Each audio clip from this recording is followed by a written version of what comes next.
Glória a Deus. Pode sentar, irmãos.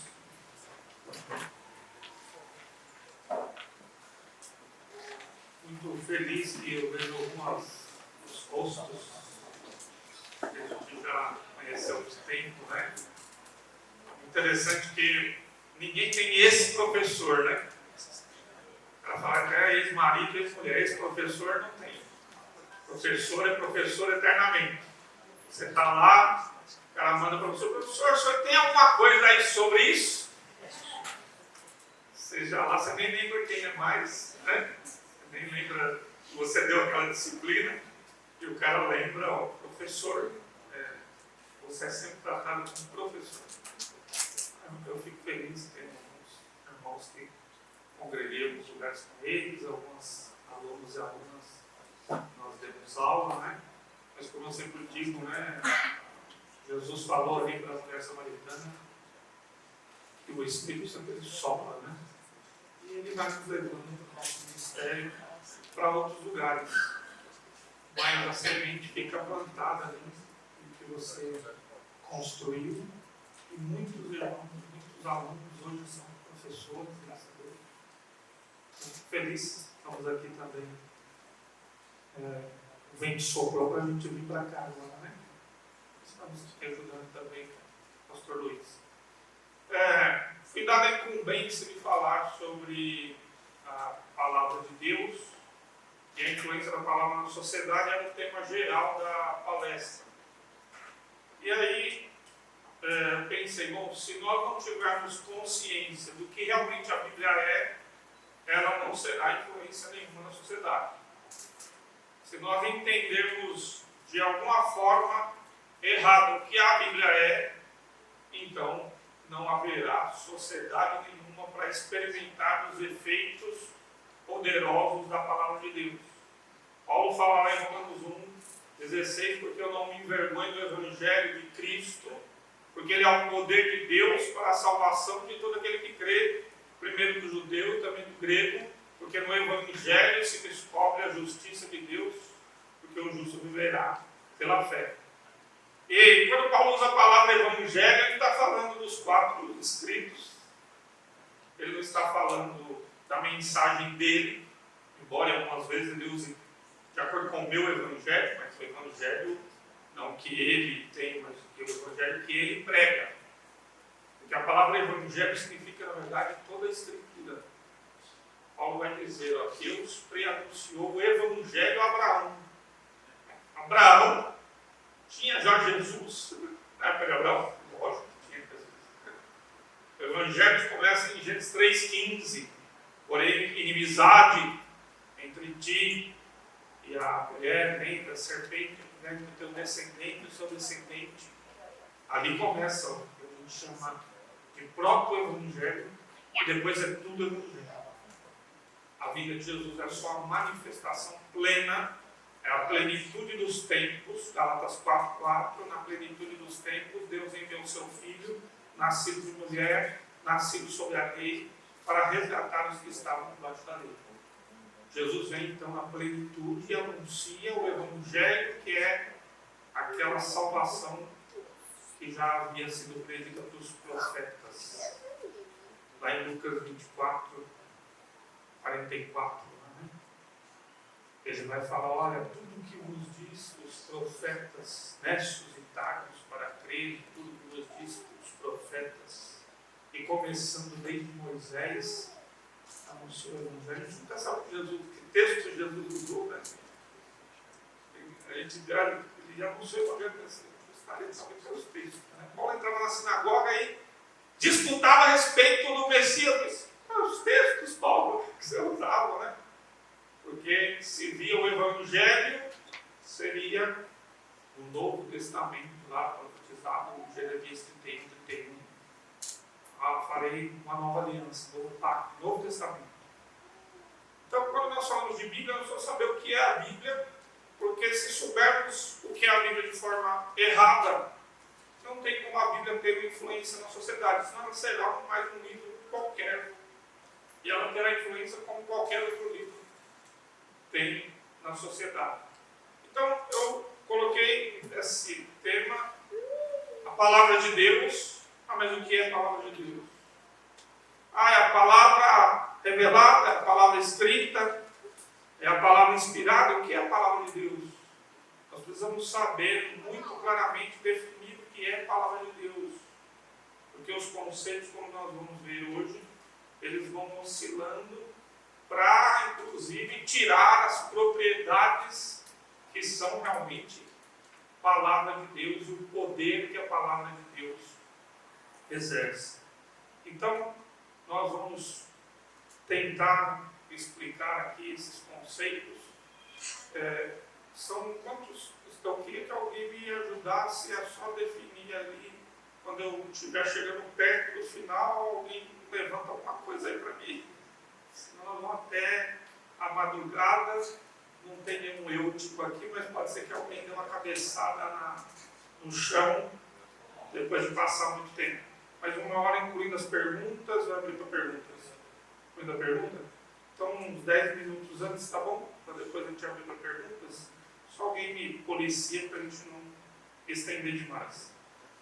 Nós queríamos explicar algo muito importante dentro da concepção teológica sobre a palavra e algo que algumas pessoas às vezes erram. Que é muito bom nós estarmos numa igreja e esta igreja tem um seminário. No dia do seminário começar no dia das igrejas.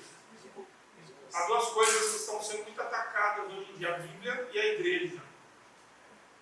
Porque as pessoas começam a aprender algumas coisas aí nas redes sociais, outras coisas mais, e elas começam a achar que a Bíblia é um livro com problemas.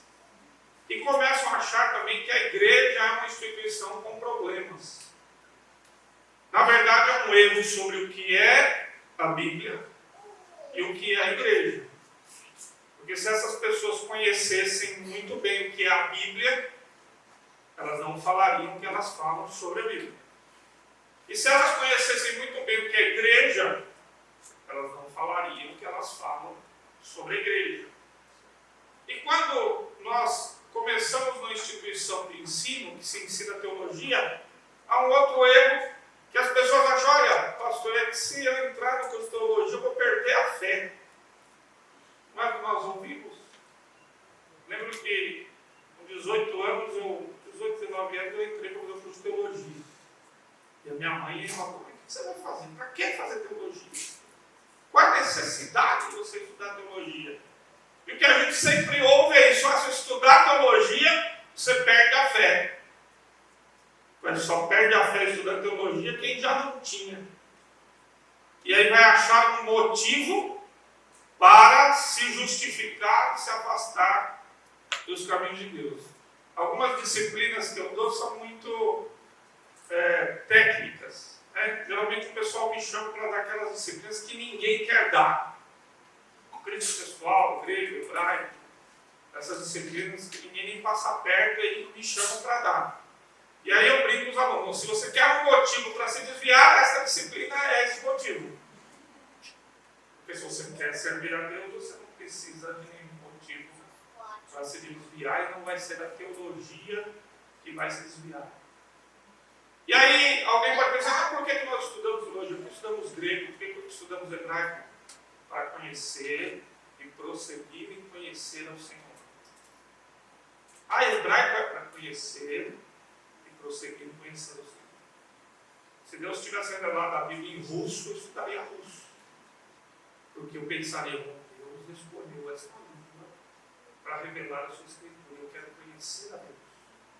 Então, preciso conhecer essa língua que Deus escolheu, dentre tantas outras, para revelar a sua palavra. Meus irmãos, a teologia nos faz mais próximos de Deus. Para mim, alguns livros de teologia são devocionais. O pessoal vai fazer minha devocional aqui. Eu vou pegar minha Bíblia, vou pegar a teologia sistemática, para mim é uma devocional. Olha a santidade de Deus. Olha, Deus é um em essência, trino em pessoa. Olha Deus, como Ele é maravilhoso, o poder de Deus. Não é que alguém pode estudar teologia e achar que não é devocional. Mas infelizmente também os cursos de teologia têm sido cursos onde realmente os próprios professores já perderam a fé que nunca tiveram. Já estão ensinando os alunos a negar as Escrituras, porque também eles nunca a conheceram profundamente.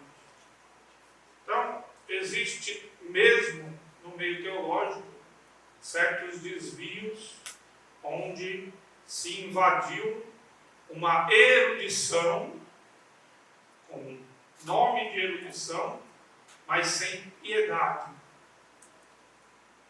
Há muitos eruditos que conhecem muitas Escrituras, mas já perderam, ou não sabemos se já tiveram, a sua comunhão com Deus. Então, nós, batistas renovados, sempre brincava com o pessoal chamado reformado, e eles falavam, nossa, reformado, não vejo vocês orarem, não vejo vocês jejuarem, não vejo vocês nem ler Bíblia. Então, erudição não significa que não tenhamos piedade. Aliás, quanto mais nós conhecemos a Deus, mais nós reconhecemos a nossa insignificância e mais nós vamos querer conhecer a Deus.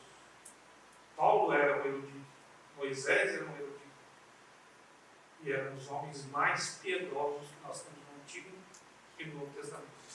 Então não pense que você pode, se eu estudar muito, vamos falar, estudar muito vai ficar louco, vou estudar muito vai perder a fé.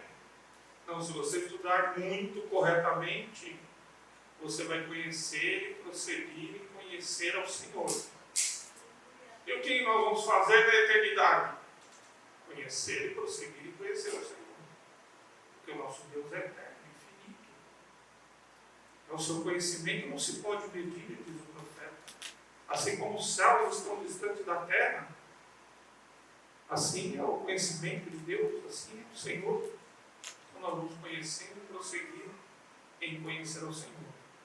E eu brinco que tem muitos ex-alunos, e agora alguns são professores, ex-colegas, ex-não, porque são alunos ainda, colegas, que um dia o mosquitinho da teologia os picou e nunca mais eles foram os mesmos. Né? Continuam estudando, continuam pesquisando, continuam aprendendo. E é assim. Uma vez o colega falou para mim, hoje ele é professor, sabe, né? Onde nós vamos parar, Zé Ribeiro? Nós não vamos parar nunca. Nós não vamos parar. O que diz que nós vamos parar? Nós vamos continuar conhecendo e prosseguindo conhecendo. É porque é algo que nós fazemos não como algo imposto, não é algo pesado, é algo agradável. Nós amamos estudar a palavra de Deus. Então, primeiramente, o que é a palavra de Deus? O que significa palavra de Deus? Pode avançar mais um slide aí. Alguns conceitos que são importantes, porque eles têm sido divulgados aí e distorcidos sobre o que é a palavra de Deus. Grupos diferentes entendem diferente o que é a palavra de Deus. Teólogos na história entenderam de forma diferente o que é a palavra de Deus. E este entendimento diferente vai ter implicações na vida e na igreja. O que acontece no Brasil paulatinamente já aconteceu na Europa, já aconteceu nos Estados Unidos. Começou-se a ter um conceito distorcido sobre o que é a palavra de Deus nos centros acadêmicos. Esses centros acadêmicos formaram pessoas com conceitos distorcidos sobre o que é a palavra de Deus. Essas pessoas eram os líderes das igrejas na Europa e nos Estados Unidos. Elas começaram a pregar isso nas suas igrejas, conceitos distorcidos sobre o que é a palavra de Deus. E as pessoas que eram os seus membros começaram a ouvir conceitos distorcidos sobre o que é a palavra de Deus. Resumo da história, você chega na Europa, onde teve igrejas avivalistas, hoje é templo satânico, templo hindu, baile, aqueles mesmos locais onde haviam grandes avivamentos. A Alemanha de Lutero, a Inglaterra de Whitefield, de Wesley, Os avivamentos de Finney, dos Estados Unidos, de Moody, já não são mais o mesmo, porque começou com conceitos distorcidos, que era a palavra de Deus, com os professores. Esses professores formaram líderes com esses conceitos distorcidos. Isso passou para a igreja, e aí fecham-se os seminários, fecham-se as igrejas, e as pessoas só têm nome de que vivem, mas estão mortas. Não pense que nós estamos imunes a este vírus, porque já a maioria esmagadora dos cursos de teologia, infelizmente, também estão ensinando conceitos distorcidos sobre o que é palavra de Deus. E aliás, nós que cremos no conceito bíblico do que é palavra de Deus, os acadêmicos até nos ensinam como é que você pode, José Ribeiro, acreditar sabendo essas coisas. Você sabe, você ainda acredita que é isso aí, que é a palavra de Deus? Sim, senhor. E vamos então aos argumentos. Fale quais são os seus argumentos para dizer que não é isso. Então, é verdade que muitos cursos de teologia, as pessoas acabam recebendo conceitos distorcidos sobre o que é a palavra de Deus. Porque você pode ter conceitos sobre a palavra de Deus que não são aqueles que estão na própria palavra de Deus, e aí os efeitos não vão ser efeitos benéficos para a sociedade, vão ser efeitos deletérios, vão ser até prejudiciais. Era melhor que nem aprendesse sobre a palavra de Deus, se está aprendendo de uma forma distorcida sobre o que é a palavra de Deus. Então, alguns conceitos que são populares, vamos dizer assim, são presentes, que você vai encontrar em livros. E hoje, veja, você entra na livraria evangélica, não tem livro com tarja preta, só vende sobre prescrição médica ou pastoral. Estão lá livros de pessoas piedosas, eruditas, estão livros de pessoas que são eruditas, mas não são piedosas. E o pastor não tem condições de ler aquele livro e identificar. Quem já foi para aluno sabe. Muitas vezes o aluno pega, vai fazer um trabalho, cita algum autor, olha, você sabe o que você está falando? Você está falando isso sobre a Bíblia, isso sobre a palavra, sobre Deus. Você crê assim? Pelo amor de Deus, professor. Não crê assim não. Pois é o que esse cara está falando aí. Não é. É assim. Só que é tão sutil, é tão escondido, é tão erudito, que se você não tiver uma formação teológica muito forte, você vai ler e não vai conseguir identificar. Você nem vai saber o que você está falando. Quem foi para aluno do Mackenzie, acho que teve essa experiência lá. Olha, mas tal professor ensina isso. Olha, se tal professor ensina isso, ele está ensinando assim. Não, professor, pelo amor de Deus, estou ensinando isso até na igreja. Você está ensinando na igreja? Para de ensinar isso na igreja. Porque você está ensinando que a Bíblia não é a palavra de Deus. Que ela é uma produção humana. Que ela foi se desenvolvendo na história por meio da cultura, por meio da linguagem, por meio das questões sociais. Não tem nada a ver com o professor X. Não garanto a aula de ninguém. Mas é o que você quer ensinar para a sua igreja? Mas eu não sabia. Pois é.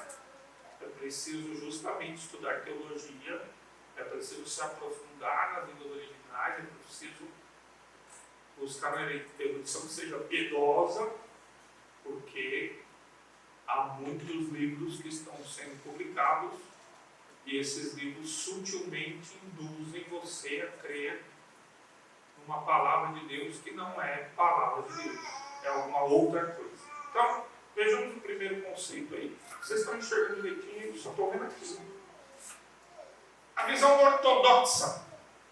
Toma cuidado, que a palavra ortodoxia é quase um palavrão. No meio, por exemplo, acadêmico, nas mídias, nas grandes mídias, ortodoxo é xingamento. Fundamentalista é xingamento.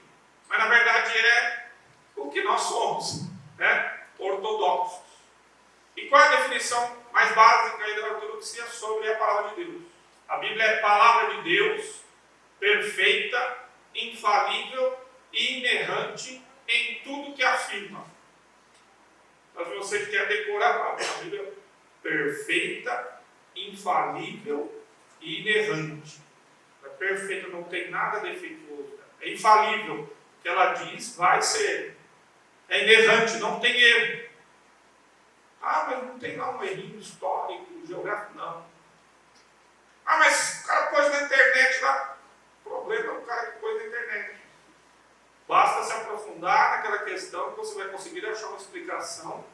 E há muitos mil anos que não é novidade que alguém fez algum questionamento sobre a palavra de Deus e os teólogos, eruditos, piedosos responderam e há respostas para todas as questões. Algumas são mais difíceis de encontrar, algumas mais fáceis, mas ela permanece perfeita, infalível e inerrante. Essa é a visão ortodoxa. A Bíblia é a palavra de Deus perfeita, infalível e inerrante. Isto é um xingamento dos meios acadêmicos que estudam Bíblia e nos cursos de teologia, em sua maioria, também são conceitos. Se você coloca, é praticamente um palavrão. Quando eu escrevi esse livro de escatologia, tinha os pareceristas, que a gente não sabe quem é o parecerista, porque a questão fica neutra. Eu conheço quem é. Quem é o parecerista também não sabe quem eu sou, e eu não sei quem ele é. Ele tem material, ele faz análise. 3 pareceristas. 2 deles, mas isso aí você está falando é uma visão ultrapassada, arcaica. Cara louco esse aí. Quem é esse cara? Não sabia quem era. Aí eu escrevi, editor, olha, veja bem, deixa eu deixar claro para vocês. Eu creio que a Bíblia é perfeita, infalível e inerrante. Eu sou pastor, uma igreja batista, uma linha renovada, então eu sou confessional, e eu sou o que vocês podem chamar de fundamentalista. Então, se vocês não aceitam certas coisas que eu estou colocando porque é uma visão da editora, da universidade, chama outro cara para escrever. Eu falo, não, você pode contestar os pareceres. Mas pode? Eu não sabia. Então, contestemos os pareceres. Contestemos. Isso, por isso, isso. E aí o livro foi publicado mesmo assim, com tudo. Se tirar uma vírgula do que eu escrevi, como eu escrevi, pode corrigir os erros, pode, se tiver erro em português, mas se você quiser mexer na minha teologia, que o meu livro fique um livro liberal protestante, chama outro. Então, um milagre aconteceu, sabe, esse livro. Isaías 53 foi defendido uma instituição judaica, defendendo a visão de que Isaías 53 trata do Messias. E quando já entrei, eu não, mas isso aí você não pode fazer. Se eu não puder falar, só os argumentos para dizer que eu não vou falar, porque vai ficar assim. Não, então vamos lá, vamos para as cabeças, como diz. E saiu a tese sobre Isaías 53 dentro de uma uma faculdade secular, no meio dos estudos judaicos. Então, meus irmãos, isso eu estou dizendo, não é para me colocar, nem para me exaltar, é para dizer que aquilo que você defende, você deve defender até a morte. Porque se Deus tiver um propósito naquilo ali, seja onde for que você vai defender, aquilo vai chegar no resultado que Deus tem, porque você não precisa negociar a sua fé. Você não precisa vender o seu direito de primogenitura pela primeira sopa teológica que aparecer. Fica firme. Ah, mas não vão me dar aula. Eu não quero saber se vão me dar aula, não. Eu vou dar essa aula. A Bíblia é a palavra de Deus, perfeita, infalível e inerrante em tudo que é feito. Eu fui dar um seminário batista,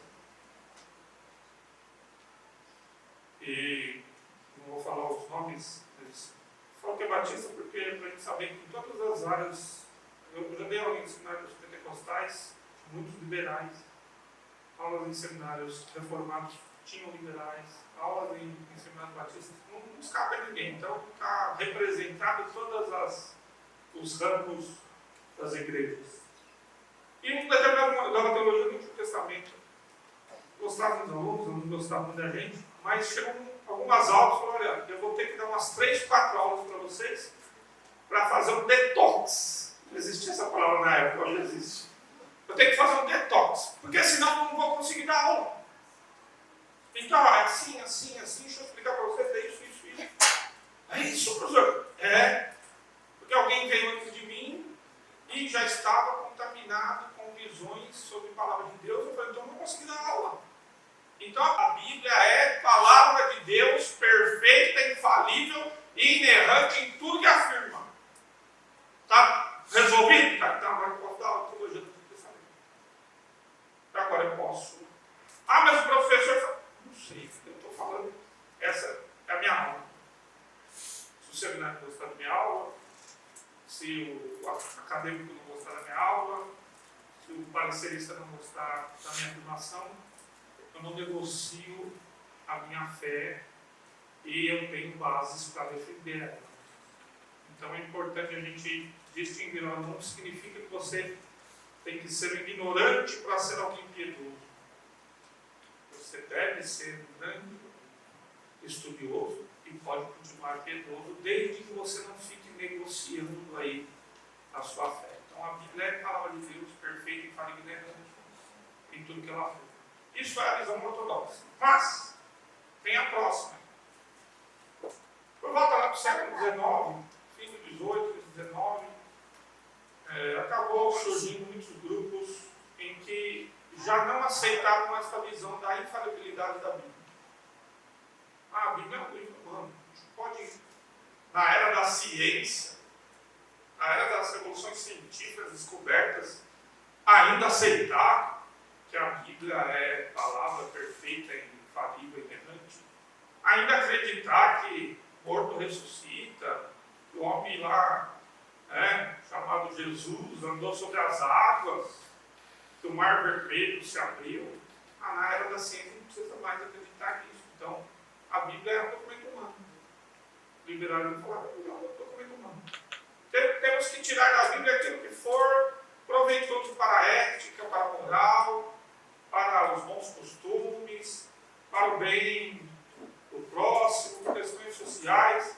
Essas outras questões de milagres, de poder, e questões relacionadas a Deus, isso tem que ser eliminado. Porque já passou, as pessoas naquela época acreditavam nessas coisas. Mas nós já avançamos. Nós estamos num nível superior. Isso vem lá desde o iluminismo. O próprio nome iluminismo subentende que o que veio antes eram as trevas. Agora tudo é luz. Então o iluminismo, nós vivíamos nas trevas da religião. Agora estamos na luz do conhecimento humano, do desenvolvimento humano. Isso foi se desenvolvendo até chegar ao tempo do racionalista, em que a Bíblia não é mais palavra de Deus perfeita, infalível e inerrante. A Bíblia é um documento humano. Isso está empesteado em diversos livros de teologia por várias editoras teológicas e que você encontra em qualquer livraria, seja evangélico ou não tem tarja preta, não tem aviso, não compra sobre receita pastoral médica. Você vai lá, você vai ler. Se você não tiver a formação teológica muito bem fundamentada, você vai ler, nem vai saber que você está falando uma coisa que está dizendo que a Bíblia não é a palavra de Deus.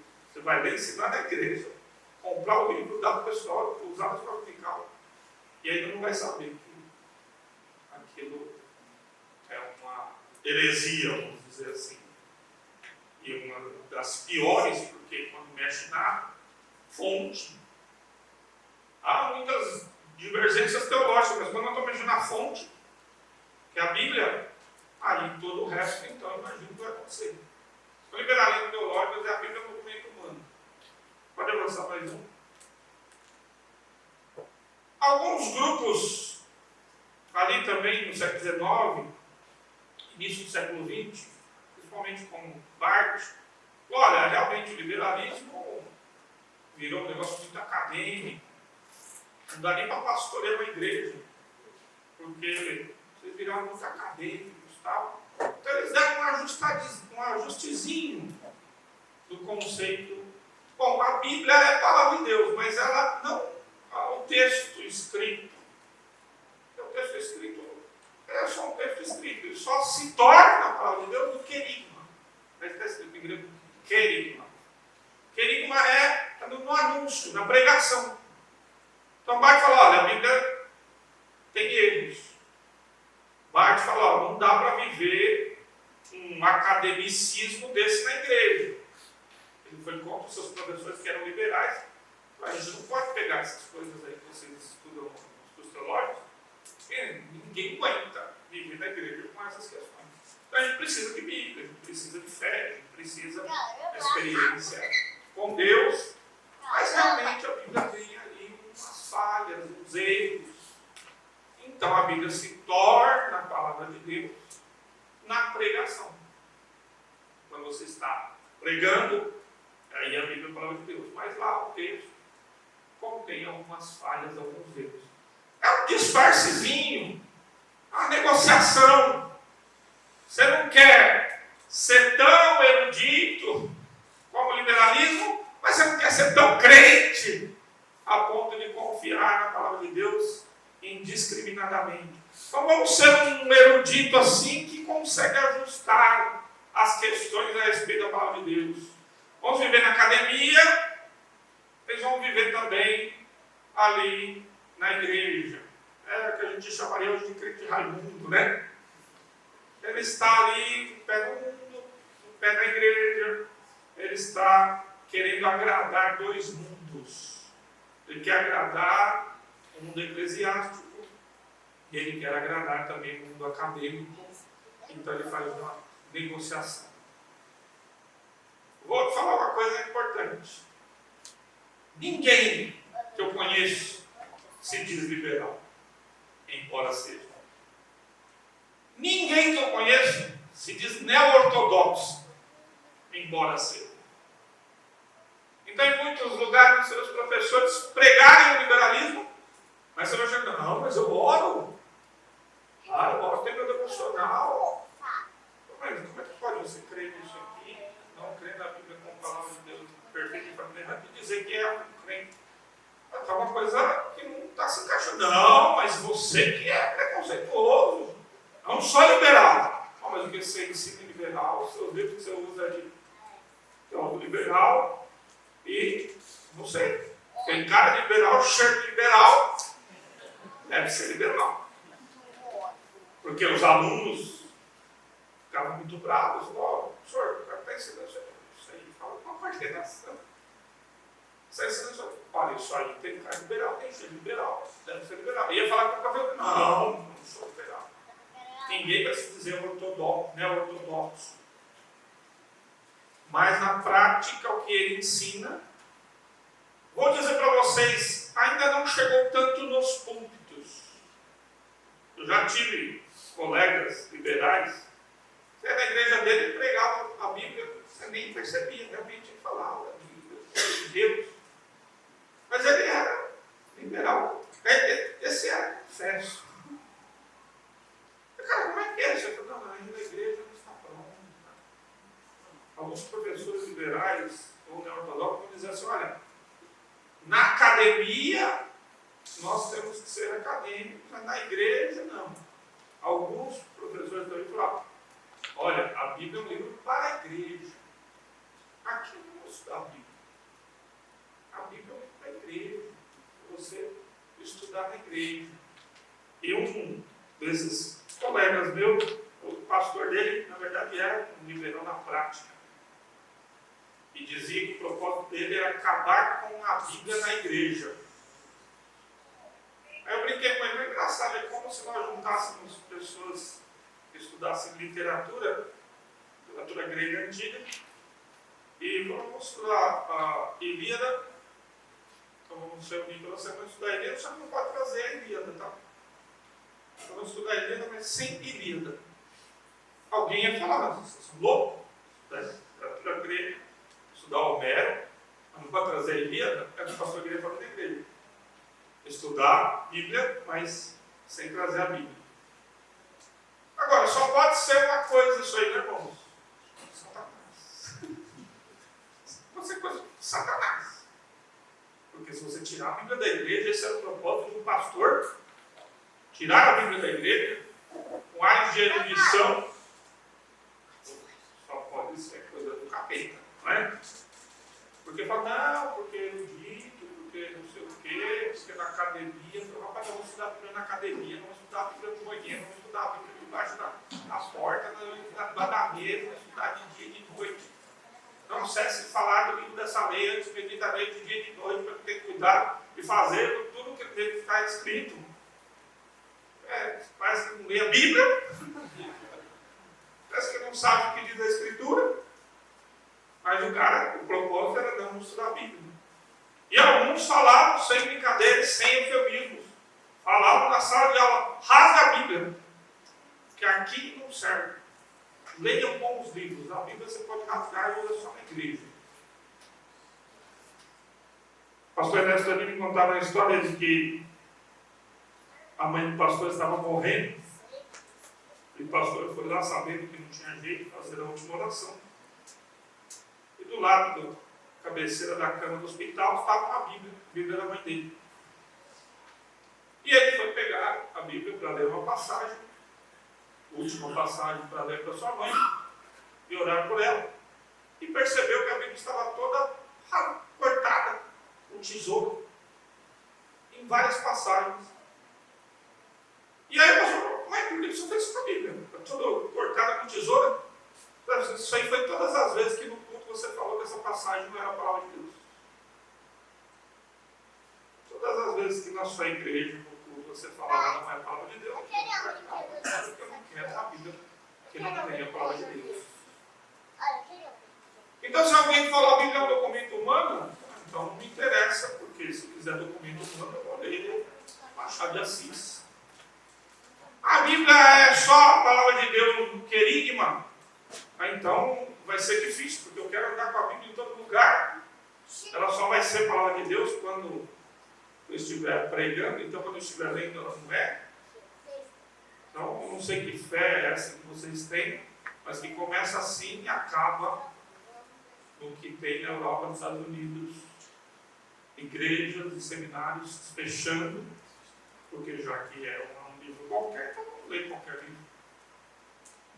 Então, esses são alguns conceitos principais dos 3 grandes grupos teológicos e os seus entendimentos a respeito do que é a palavra de Deus. Pode avançar aí. Alguns outros conceitos também são populares, mais populares, né? Talvez assim, na ortodoxia, liberalismo e neortodoxia, se você não estiver no meio acadêmico, teológico, talvez você nem ouça. Mas você ouve aí nos Facebooks da vida, né? Nos Facebooks do Satanás, no WhatsApp do demônio, alguns eruditos fazem lá no YouTube do inferno, colocando a Bíblia contém a palavra de Deus. A Bíblia não é a palavra de Deus. A Bíblia contém a palavra de Deus. Aí você fala para ele, então, separa o que contém do que é contido. Beba água sem ela estar num recipiente. Como é que eu vou beber água sem ela estar num recipiente? Vou jogar para o alto e tentar pegar com a boca? É um conceito que parece erudito, mas é uma grande besteira. Então, ou a Bíblia é a palavra de Deus, eu tenho um lugar para encontrar a palavra de Deus, ou eu não tenho lugar para encontrar a palavra de Deus, e aí fica um conceito vago. A Bíblia contém. Então, o que é? Quais são os versículos que são a palavra de Deus e os que não são? Se você pegar 3 eruditos que creem que a Bíblia contém a palavra de Deus, fala, risca para mim o que é e o que contém.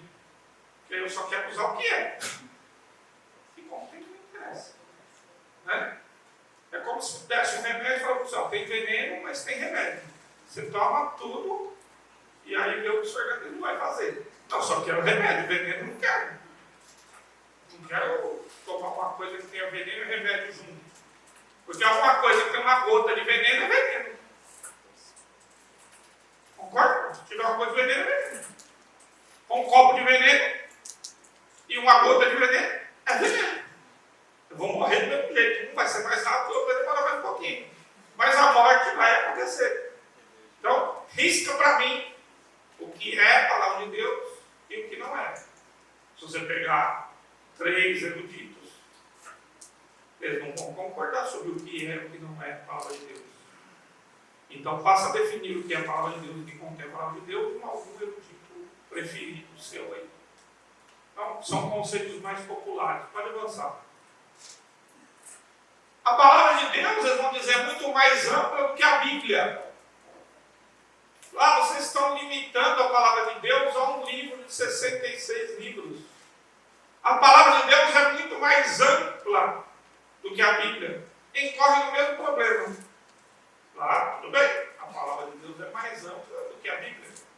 Ninguém poderia discordar disso. A lógica de Deus tem muito mais palavras do que aquilo que está escrito. Mas você fala para ele, mas onde que eu encontro este mais? Como que eu sei diferenciar do que é e do que não é? Então, se eu ler o Alcorão, tem lá a palavra de Deus? Ele vai dizer tem. Se eu ler o Bhagavad Gita, um livro hindu, tem? Tem também. Tem palavras de Deus. Um pastor aí, conhecido das redes sociais, chegou a falar, não, Victor Hugo, o livro Os Miseráveis, aquilo é inspirado. É palavra de Deus, não é possível, uma coisa tão linda. Calhamaço gigantesco, né? Aquilo é palavra de Deus também. A palavra de Deus está em... inclusive ele falou, olha, Fernando Pessoa podia ser estudado nos seminários teológicos. Rapaz, o cara blasfema de Jesus em alguns poemas, coisas absurdas. Um esotérico que traduziu os livros da Helena Blavatsky de teosofia. Esotérico, que carteirinha, e você dizer que ele está no mesmo nível de palavra de Deus do que a Escritura. A Bíblia, a palavra de Deus é mais ampla. Você não entendeu. Nós entendemos também que a palavra de Deus é gigantesca, então Deus é infinito. Mas o que Ele escolheu revelar para nós está nas Escrituras. E ali nós encontramos com certeza filtrado o que é a palavra de Deus. Nós temos um lugar para ir para dizer, isso aqui é a palavra de Deus. Se Deus fala por outros meios, fala, mas os outros são questionáveis. Eu preciso de um parâmetro absoluto para ordenar minha vida. Eu tenho a revelação das Escrituras, porque Deus escolheu restringir aquilo que nós deveríamos conhecer sobre a sua palavra na Escritura. Vocês não estão entendendo? É lógico que Deus podia falar muito mais coisas, mas Deus restringiu o que Ele quer que saibamos dele, sua vontade, e Ele chamou isso de Escritura, que nós vamos ver mais para frente.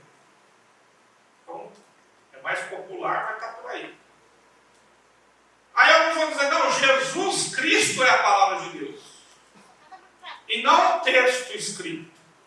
Ele é a palavra de Deus, e não a Bíblia. Vocês, ao invés de falar de Jesus, fica falando de um livro. Aí você pergunta para o cara, onde você aprendeu sobre Jesus?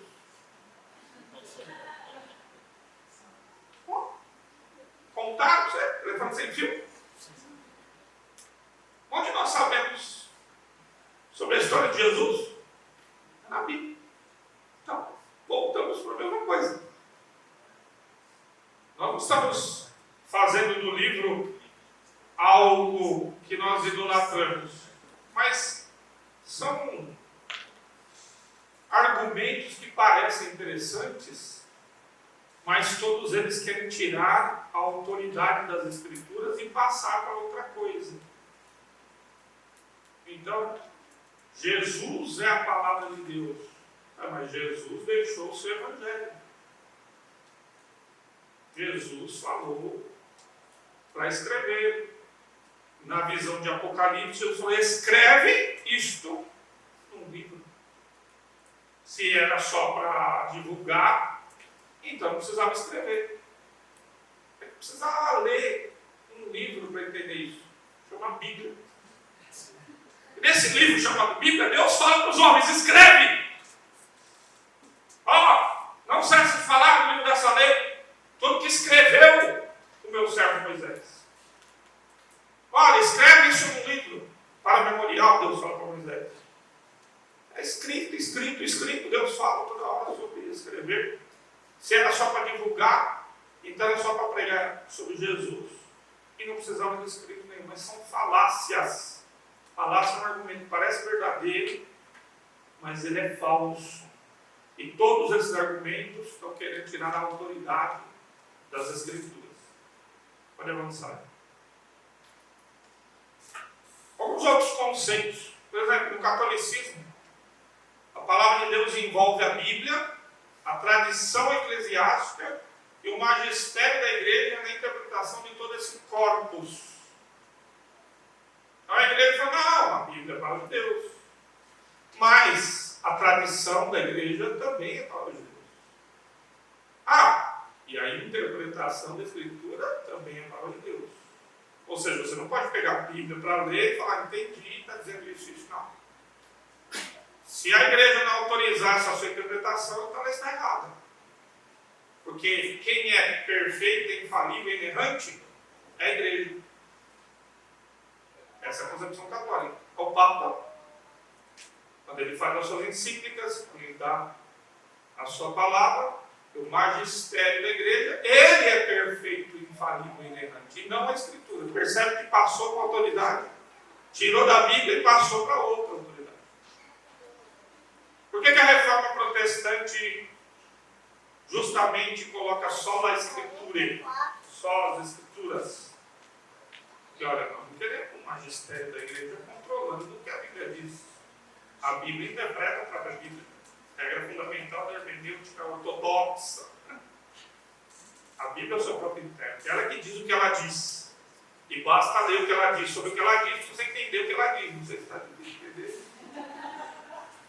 O que ela diz sobre isso? Então, vou procurar o que ela diz sobre isso. Paulo diz comparando coisas espirituais com espirituais.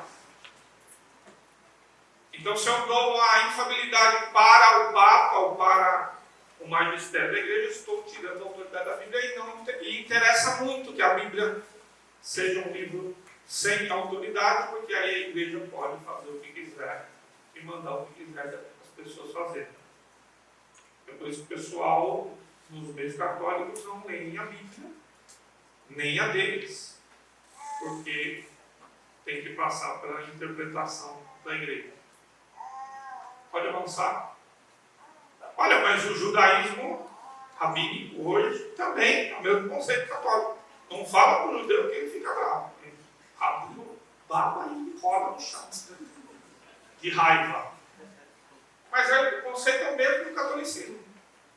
Olha, tem a Tanakh, a Torá, que são os ciclos de Moisés, a Tanakh, que são os profetas escritos, e tem a Torá oral. Eles chamam de Torá Shebet Chirtav, a Torá que está escrita, é a Torá. Mas existe outra Torá, a Torá Shebet, a Torá que está nos lábios, a tradição oral. Então lá no Sinai, Deus revelou a Torá escrita, que é o basicão, e a Torá oral para Moisés. Agora eu quero que, se você encontrar um judeu, você fale para ele: onde está a Torá Shebet? Está escrito. Eles tiveram que escrever. Quantos anos? Se pegou a tradição oral e escreveu, chama de Mishnah. E aí até o ano 500 foram acrescentando interpretações. A Mishnah é interpretações da Torá. Eles dizem que foi revelado juntamente com a escrita para Moisés. Então, pega a Mishnah, a interpretação da Torá. Aí a Guemará é a interpretação da Mishnah. Interpretação da interpretação. A Mishnah já é maior que a Bíblia. O comentário sobre a Torá já é maior do que a Torá muitas vezes. E o Talmud já é muito maior do que isso tudo junto. Você pega uma Bíblia rabínica, tem um versículo, o resto é comentário. O versículo some. E o que prevalecem aos comentários.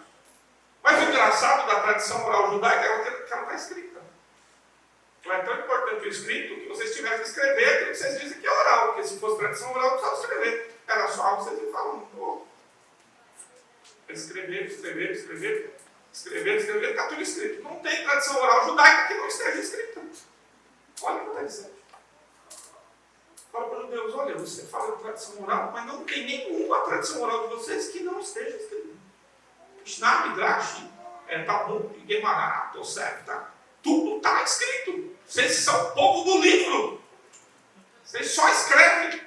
Como é que se fala tradição oral? Se ela está escrita, se fosse oral, não precisava escrever. É o mesmo conceito do catolicismo. Significa que a Bíblia fica em segundo plano, mesmo para os judeus. O que vale é o que se interpreta da Bíblia. Então, a única tradição que tem a Bíblia e só a Bíblia é a tradição protestante. E os batistas não são protestantes, mas também que tem esse princípio de que a Bíblia é a autoridade final e última em todas as questões de fé e prática. As outras tradições de qualquer outras religiões que mesmo que usam a Bíblia, elas colocam alguma coisa, um acréscimozinho nas Escrituras. Pode avançar? E o que a gente chama de seitas? Aqueles grupos que se afastam dos grupos principais. Nessas religiões, ou que a gente chama de seitas, a palavra de Deus recebe acréscimo de outro escrito sagrado, que é colocado em pé de igualdade com a Bíblia. Então, você pegar lá, em Jeová, o Charles Taze Russell falou, olha, se você ler só a Bíblia, depois de 2 anos você estará em trevas. Ele escreveu isso, não inventando não. Se você ler só as Escrituras, depois de 2 anos, lendo só as Escrituras, sem ler a sentinela, despertai, você estará em trevas. Mas se você não ler nenhuma passagem da Bíblia e só ler os textos bíblicos dentro dos comentários do Senhor Jeová, você estará na luz. Então, é essa afirmação sectária. Se acrescenta um outro livro à Bíblia. Os Mormons falam outro Evangelho de Jesus Cristo. Eu vou distribuir um folhetim para você dizendo: cremos na Bíblia o quanto seja correta a sua tradução. Eles vêm dizendo isso aí, claro, porque está aí induzindo que as nossas traduções estão erradas. Então, as outras religiões que a gente chama de seitas, elas também, quando tem a Bíblia, vão dizer que a Bíblia ela tem que ser acrescentada com uma outra coisa à Escritura. Também é um conceito aí sobre o que é a Escritura. Pode avançar. Esse ponto, tudo bem? Então, o que é a palavra de Deus? A palavra de Deus é perfeita, infalível e inerrante. E a palavra de Deus é a Bíblia. Se alguém tentar colocar algum conceito diferente, o risco é que nós estamos mexendo na fonte da nossa fé, na base da nossa fé. Eu não coloquei aqui, mas eu brinco que nós, renovados, fala renovado, vamos falar pentecostal, porque temos algumas diferenças com o pentecostalismo. Mas a gente sabe que a Bíblia é poderosa. Só alguém cair endemoniado, você cita a Escritura para você. Já vi muitas vezes a perder de conta o demônio gritar depois de citar a palavra da Escritura.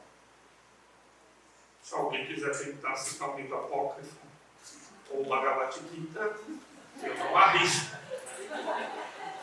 Mas é uma experiência em que o demônio estremece diante da palavra da Escritura. Assim como estremeceu diante da tentação, capítulo 4 de Mateus, capítulo 4 de Lucas, que Jesus poderia ter usado qualquer poder sobrenatural, mas usou a Escritura. Escritura. O Dr. Paulo, nosso mestre lá, ele dizia: Jesus não podia usar um fogo, né? Jesus não podia usar um poder para expulsar o diabo. Fala Jesus e Satanás. O diabo também podia fazer isso. Jogar um fogo assim. Jesus lá naqueles videogames. Não, mas tanto Jesus usou a palavra, quanto o diabo também usou a palavra. Olha, não tem coisa mais poderosa neste universo do que a palavra de Deus. Porque a maior batalha espiritual foi travada com as Escrituras. Ela é a espada de dois gumes. Hebreus 4,12 diz lá que a palavra de Deus é a espada de dois gumes. O profeta fala, minha palavra é fogo, é martelo que esmiuça a penha.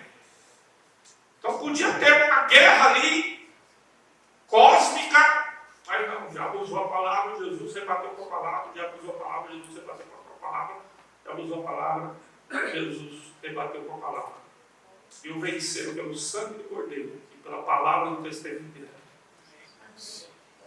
A palavra de Deus é poder de Deus. Nós não aceitamos menos do que isso. Qualquer outro conceito vai distorcer aquilo que é a palavra de Deus. Agora, essa palavra de Deus ela é inspirada por Deus.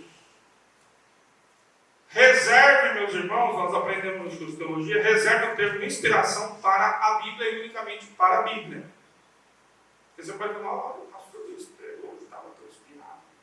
Não, ele estava iluminado. Pode parecer estranho, mas o termo técnico teológico é iluminação. Iluminado parece esotérico, não posso ficar iluminado. Não, o termo técnico é iluminação. Iluminação é a capacitação que o Espírito nos dá para pregar, para ensinar, para exercer os nossos dons. Esta iluminação ela pode ter falhas. Agora, a inspiração é um termo restrito, usado somente para Moisés, os profetas, que é o que vem tudo depois de Moisés, os apóstolos ou pessoas ligadas aos apóstolos. É uma inspiração diz respeito ao início da revelação escrita com Moisés até o último apóstolo, que é João. Isso nós temos por volta de 1600 anos. Fechado, morto o último apóstolo João, ninguém mais é inspirado. Não se acrescenta nenhuma palavra, e está lá no próprio livro da revelação. Que, aliás, ele fala que não acrescente escrito. Porque se acrescentar no que está escrito, Deus acrescentará as pragas descritas neste livro. E se tirar do que está escrito, Deus tirará a sua parte da vida. Então, morto o último apóstolo, não existe mais inspiração. Um tempo atrás, um desviado da Assembleia de Deus, pastor, disse que Deus revelou a ele novas revelações. Fundou a igreja de Boston, e dizendo que o livro dele era mais importante que a Escritura. Ele dizia que teve uma visão, chegou ao céu, lá no céu tinha uma redoma de vidro, e nessa redoma de vidro dentro estava o Pai, o Filho e o Espírito Santo. E aí Deus falou para o Espírito Santo: dá licença um pouquinho que o meu servo quer entrar. Aí o Espírito Santo saiu. Ele entrou, ficou conversando com Deus no templo lá. E o Espírito Santo ficou bravo fora da redoma. Começou a bater. Quero entrar. Espera aí que eu estou falando com o meu servo. Passa mais tempo, o Espírito Santo bate de novo. Nervoso. Quero entrar. Aí um pouquinho. Estou revelando aqui para você. Depois de um tempo lá, pode entrar. Espírito Santo, eu servo, saiu. Eu não me encontrei com ele, mas eu ia falar para ele: você não entendeu a revelação, é de Deus mesmo. A revelação é que onde o Espírito Santo está, se você entrar, o Espírito Santo vai sair. Se você sair, ele vai entrar. Quer dizer, você está na heresia, porque o Espírito Santo quer saber de você. Você está deixando o Espírito Santo nervoso. É uma revelação que você não entendeu. A revelação está aí. Interpretou errado. Você entra, o Espírito Santo não fica. Você sai, o Espírito Santo vai entrar. E ele está bravo com você. Porque você está querendo tomar o lugar dele. E por Deus, você revela as coisas das pessoas não entendem. achou que era uma revelação, escreveu um livro lá. Porque é um conceito errado de palavra inspirada. Ninguém mais vai ter palavra inspirada. Não se acrescenta nem um iota e nem um queraia da lei que tudo se cumpra. Ele não acrescenta nem um yud, menor letra do alfabeto hebraico, e nem um chifre da lei, porque algumas letras hebraicas têm um chifrinho. Na nossa tradução está um tio e um iota, porque tinha que traduzir de algum jeito, mas se Jesus quiser qualquer tracinho da lei se cumprirá. Então não se acrescenta nada para os judeus. Se alguém, Paulo fala, Gálatas 1, 8, 9, se um anjo do céu vier e nos trouxer outro evangelho, seja maldito. Outra vez nos digo, se mesmo nós, Paulo fala, mesmo nós, o apóstolo falando, ou um anjo do céu nos trouxer um outro evangelho, que seja anátema. Não se acrescenta ao evangelho, porque só ele é palavra inspirada de Deus. Então, o que significa inspiração? Pode avançar. Alguns conceitos. Um dos conceitos é que a inspiração é uma ação mecânica de Deus. A Bíblia foi ditada por Deus, palavra por palavra, de uma forma mecânica. Bom, isso aí é um conceito que você vai achar em alguns, mas não é verdade, porque isso a gente chama de psicografia. São os espíritas que escrevem. Não foi assim a inspiração. A gente vê na Escritura que não foi assim. Tal profeta, em sua sã consciência, também a minha palavra do Senhor. Você estuda a Bíblia como literatura, vê estilos literários diferentes, uso de palavras hebraicas, gregas e aramaicas de forma diferente, poesia, narrativa. Como se fosse algo mecânico, nós não teremos variações de estilo, de língua, de conceitos culturais, históricos. Então, a Bíblia não é uma psicografia, porque Deus não age assim. Deus age, Ele não nos deixa num estado místico, embora os teólogos liberais acham também ainda hoje, e que as profecias foram êxtases místicos. Pode avançar? Mais um. Há um conceito mais genérico. A Bíblia é inspirada, assim como são as obras literárias e outros textos sagrados. Então, generaliza-se o que é inspiração. O que às vezes as pessoas usam nesse sentido. Cantor inspirado, um livro inspirado. Não, inspirado é um termo técnico para falar de Moisés, tudo que veio depois de Moisés chamados profetas, os apóstolos ou pessoas ligadas aos apóstolos até a morte do último apóstolo, que é João. O termo inspiração só é reservado para estes autores. Tá? Então não podemos usar nesse sentido genérico, mas muitos liberais, também neortodoxos, vão dizer que a Bíblia é inspirada como outras obras literárias. Então a verdade de Deus em várias escrituras aí, como este pastor falou. Está gravando, né? Não foi sentido essa presença. Vamos processar também o pastor. Pode avançar. A nossa visão sobre inspiração é a visão plenária e verbal. A Bíblia é inspirada em um sentido único e histórico, distinto de qualquer outra literatura e forma de expressão humana. Então a Bíblia é um livro que chama de sui generis, não tem outro livro igual a Bíblia. Tem um livro que é inspirado igual a Bíblia. Então, lógico que tem concorrentes. Os muçulmanos vão dizer, não, o Corão foi revelado e escrito imediatamente. Não tem erro nem variação. O primeiro Maomé era analfabeto, né? Então já, você falava analfabeto, outra pessoa que escreveu. Depois que, nas brigas, depois da morte de Maomé, para ver quem ficava com os califados, alguém pegou as cópias divergentes do Alcorão e tacou fogo. Então ficou só aquelas que concordavam. Mas como sempre sobra o material, hoje a gente consegue ver cópias divergentes do Alcorão também. Então o Alcorão não é nada disso que os muçulmanos falam, né? Porque eles vão dizer, Moisés foi a primeira revelação, Jesus a segunda, obviamente ele se diz a terceira, é última.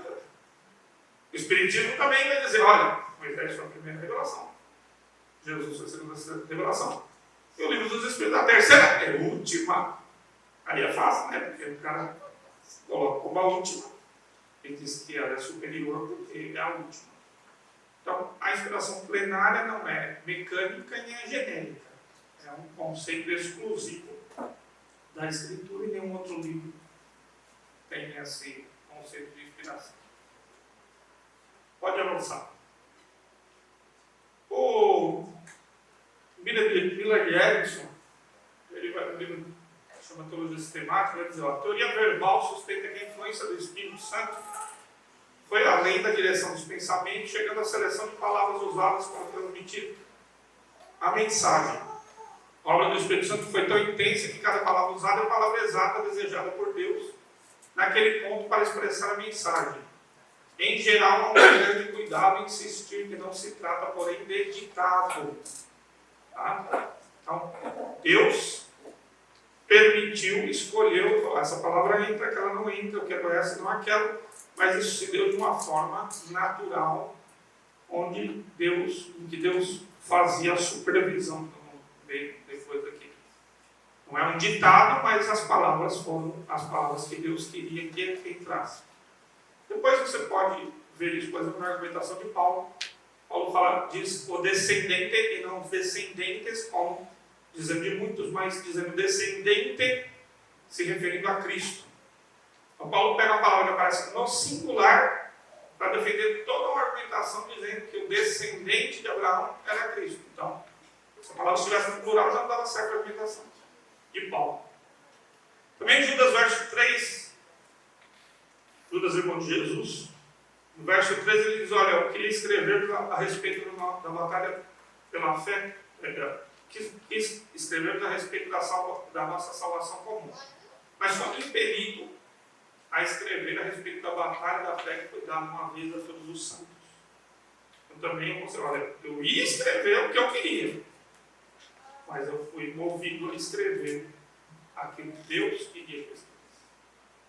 E 2 Pedro 1,21 também vai dizer que os homens santos falaram movidos pela palavra de Deus. O termo grego lá está relacionado àquele vento que era jogado sobre os navios à vela e que conduzia o navio para onde o vento queria. Então, ele dá a entender que os autores bíblicos tinham as suas velas abertas, mas é o vento do Espírito que soprou e conduziu os autores a fazer aquilo que a vontade de Deus queria. Então não é mecânica, mas ela é bem supervisionada. Vamos ver aqui na outra conceito. Eu pus aqui uma definição mais restrita e específica. A inspiração diz respeito aos eventos históricos de supervisão do Espírito Santo na formação das escrituras canônicas, desde Moisés, que é a Torá, os profetas, que é todo o restante, e os apóstolos, todo o Novo Testamento. Efésios 2,20 diz que a igreja está fundamentada na doutrina dos apóstolos e dos profetas. Alguém pensa, interpretando errado, inclusive alguns reformados, de que tinha profeta no Novo Testamento. Não tem nada a ver. O conceito de profeta é toda a escritura depois de Moisés é chamada de profetas. Jesus fala, tudo que de mim estava escrito na lei dos profetas e nos salmos. Não tem na Bíblia hebraica só a lei, profeta e salmo. Na divisão da Bíblia hebraica você tem essa tríplice divisão. Lei, profetas e escritos. O que a gente chama de livro histórico na Bíblia hebraica é profeta. Tudo que vem depois de Moisés é profeta. Então a igreja está fundamentada na doutrina dos profetas, todo o Antigo Testamento, e dos apóstolos do Novo Testamento. Já vem um conceito de que a palavra apostólica era a palavra de Deus. 2 Pedro 3, 15 em diante, você vai ler isso também. Como nos escreveu nosso amado irmão Paulo, em que há coisas difíceis de entender, que os ignorantes estáveis distorcem, assim como Deus distorce, as demais escrituras para a própria perdição dele. Então ele colocou no escrito de Paulo, antes de 67, depois de Cristo, foi escrito 2 Pedro. Pedro morre em 67. Então já em 67, depois de Cristo, havia um conceito que os escritos paulinos estavam no mesmo pé de igualdade que as escrituras. E aí Paulo também fala, olha, não atarás a boca do boi quando debulha, porque digno é o obreiro do seu salário. Mas não atarás a boca do boi quando debulha, está escrito em Deuteronômio. E digno é o obreiro do seu salário é a palavra de Jesus no Evangelho de Lucas.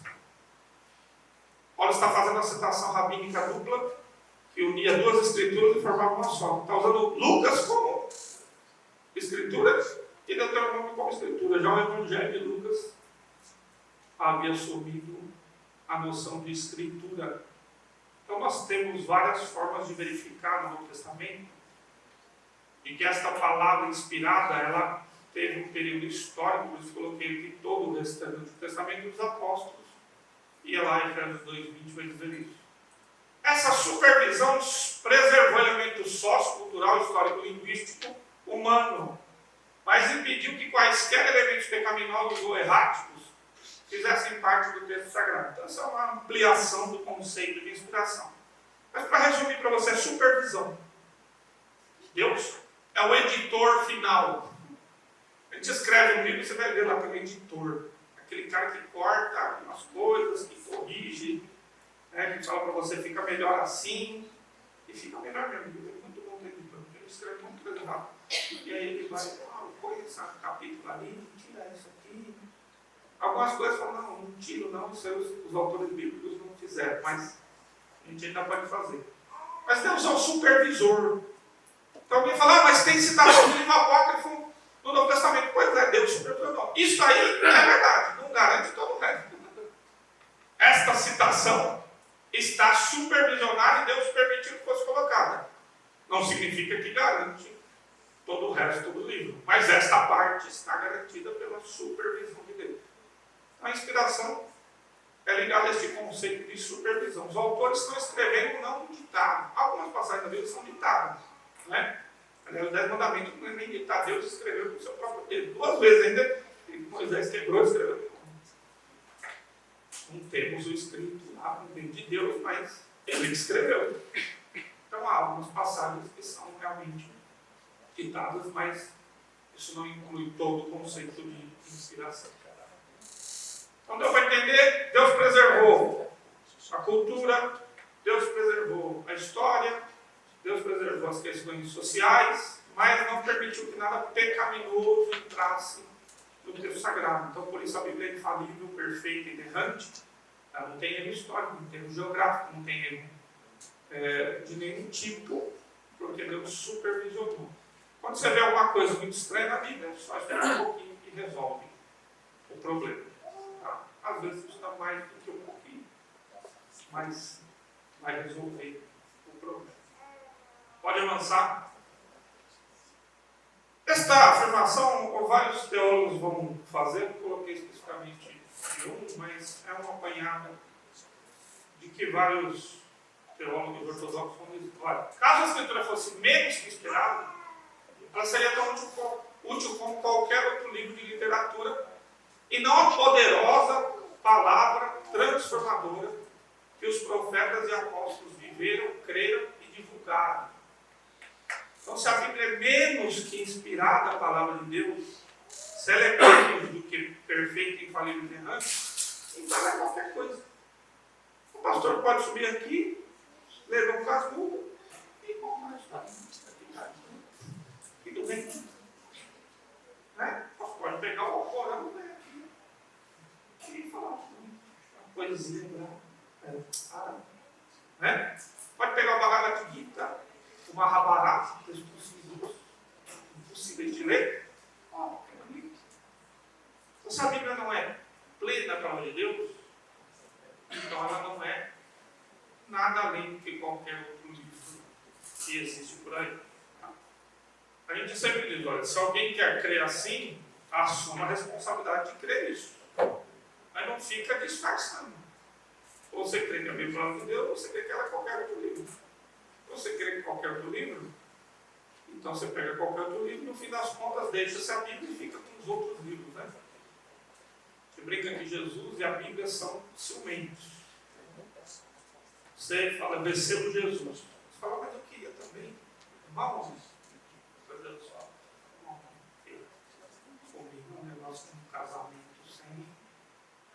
processo. Mas eu queria Jesus mais a lei. Era o que os judaizantes faziam na época de Paulo. Aí Paulo fala, olha, vocês observam a lei inteira, se tropeçar, e Tiago vai falar, se tropeçar em um mandamento, tropeça em todos, ou vocês aceitam de uma vez o Evangelho. Então vocês ficam com a escritura de uma vez, ou não fica com nada, porque aí a Bíblia não é poderosa, a palavra transformadora de Deus. Então, é muito importante porque este conceito de inspiração tem a ver com o conceito que é o próprio Deus.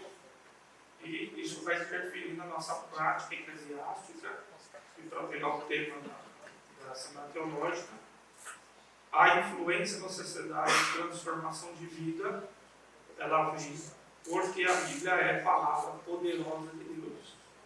É a palavra transformadora. Durante mais de 20 anos eu tinha meu escritório dentro do centro de operação para dar aula de informática, e eles ficavam lá, pô, fica aí, você vem toda hora de dar aula, então fica por aí. Eu ficava lá dentro, ensinava a Bíblia. E aí lá a gente brincava que o remédio, não tem remédio nenhum no centro de operação. Lá. O remédio é BO, biblioração. E a gente viu pessoas em estados vegetativos, sem tomar medicamento, não ser vitaminas para se estruturar, e hoje são homens de Deus aí, e foram curados com Bíblia e oração. Sabia ler qualquer livro, então tudo aquilo que eu vi, vale. Mas eu creio que é a palavra de Deus poderosa, porque nós experimentamos este poder da palavra de Deus na nossa experiência pastoral, na nossa experiência ministerial, e aí teremos influência na sociedade, porque senão vai ser um livro de literatura. Pode avançar? Digam aí o horário, eu vou embora. Já? Vamos correr então. Palavra escrita. Vai lá. Aqui, na verdade, essa parte ela vai demorar. Minha mente é de ó.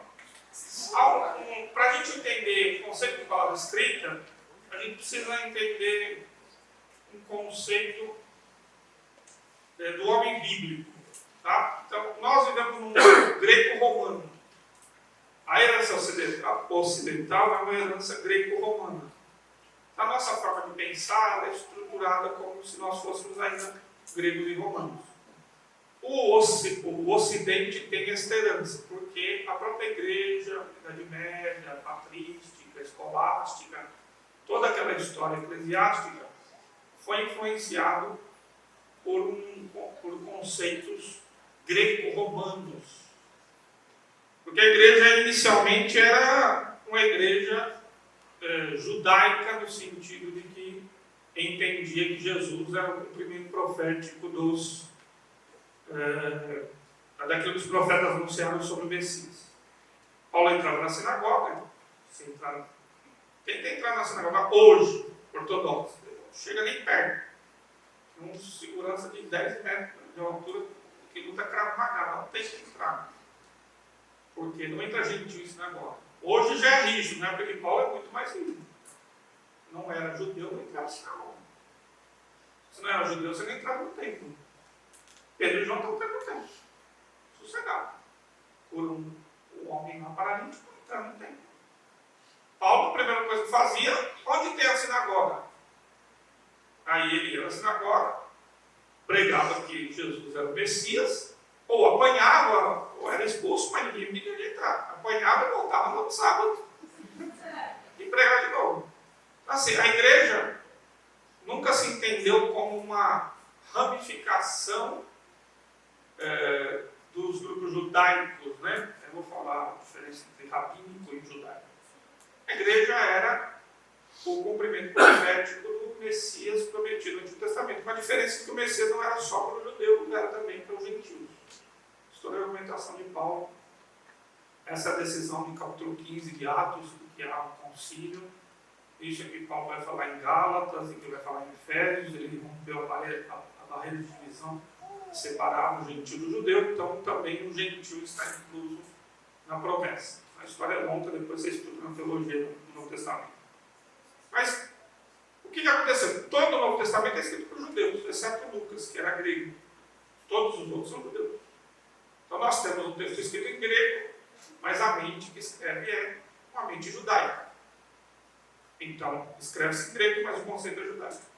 A igreja foi perdendo essa herança judaica e acabou fazendo com que se interpretasse, inclusive se interpreta, mesmo dentro dos grupos ortodoxos, se interpreta errado muitas passagens bíblicas, porque ainda se interpreta com conceitos do ocidente grego, romano.